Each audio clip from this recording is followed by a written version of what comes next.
En fait, c'est la question, en fait, de comment amener ces étudiants-là, finalement, à faire de sorte qu'ils ne sont pas seulement co-présents, mais réellement qu'ils profitent, justement, de ce dialogue-là, interprofessionnel-là. En fait, je dirais, c'est beaucoup l'enseignant, en fait, qui doit avoir cette capacité d'accueil dans un premier temps. Parce qu'en fait, on arrive avec des étudiants qui arrivent avec des attentes, des références qui sont extrêmement différentes.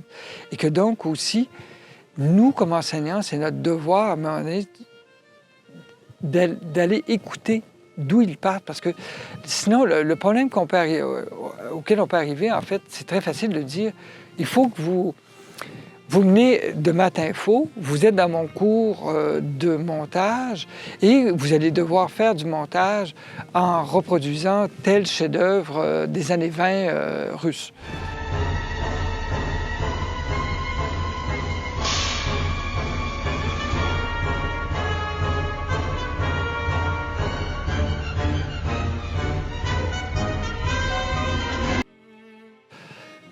Je peux comprendre que cet étudiant-là, en fait, qui arrive de Matinfo, en fait, n'a pas du tout les mêmes référents. Il va me regarder en disant, mais je te suis pas.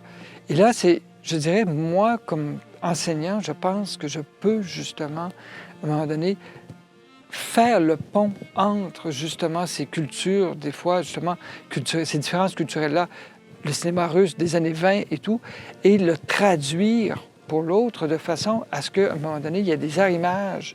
Parce que pour moi, là où ça devient possible, c'est quand l'étudiant qui vient de communication, qui vient de Matinfo, qui vient de littérature, c'est quand il a la capacité de s'approprier, en fait, ce que je lui offre.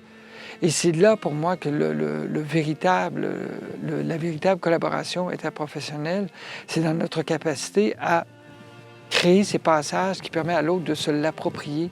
Parce que dans le fond, s'il réussit à se l'approprier, il va tout de suite, sa production va être influencée, modulée par ce qu'il vient chercher.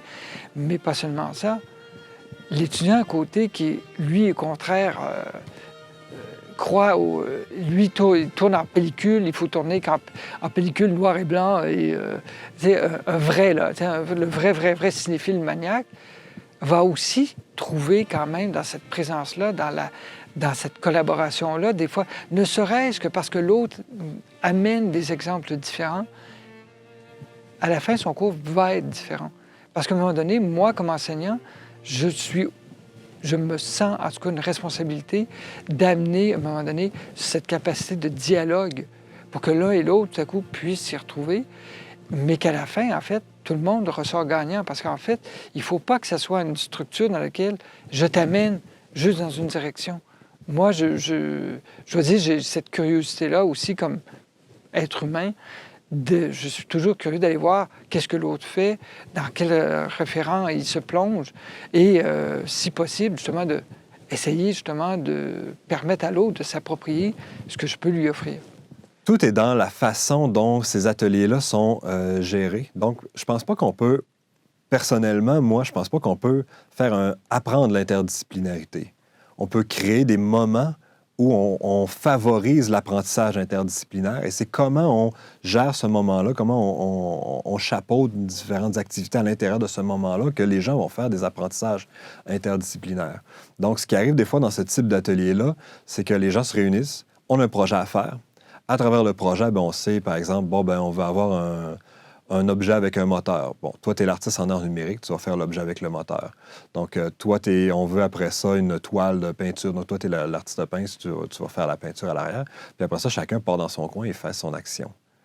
Donc, là, on n'a pas un travail interdisciplinaire, malheureusement. C'est pas un problème que chacun, avec son expertise, réalise quelque chose lié à son expertise. Le problème, c'est la réflexion sur qu'est-ce qui doit être réalisé et son importance dans le produit final au complet. Et pas, justement, toi, tu vas faire ça, et qu'on le fait de façon séparément, et que c'est la personne qui est liée à la discipline qui fait quasiment toute la réflexion sur le produit de cet élément-là. Donc, il faut que les gens un peu aient la capacité de se mêler des choses des autres et le désir de le faire, et que chaque personne soit aussi réceptif aux commentaires et aux inputs de chacun. Ça dépend de la nature du travail. Je pense que notre formation a cette qualité-là qui fait qu'on peut à la fois venir chercher des outils disciplinaires. Si on veut se former de manière disciplinaire, c'est possible. On peut sortir d'ici avec les outils pour être cinéaste, avec les outils pour être sculpteur ou peintre. On peut aussi mettre à profit notre formation permet en tout cas au moins de l'éprouver, de l'essayer. On peut sortir d'ici en disant « moi, je veux être un artiste interdisciplinaire ». Moi, j'ai cette posture-là vis-à-vis de mon art, mais moi, j'en connais des artistes qui se disent « je suis un artiste interdisciplinaire » ou « je suis une artiste interdisciplinaire », qui vont travailler le son, qui vont travailler le contexte, qui vont travailler toutes sortes d'éléments. Et au final, ce qu'ils montrent, c'est des sculptures ou des tableaux, mais qui vont lier toutes sortes de mécaniques ou d'images qui vont faire image, mais à travers des disciplines qui vont...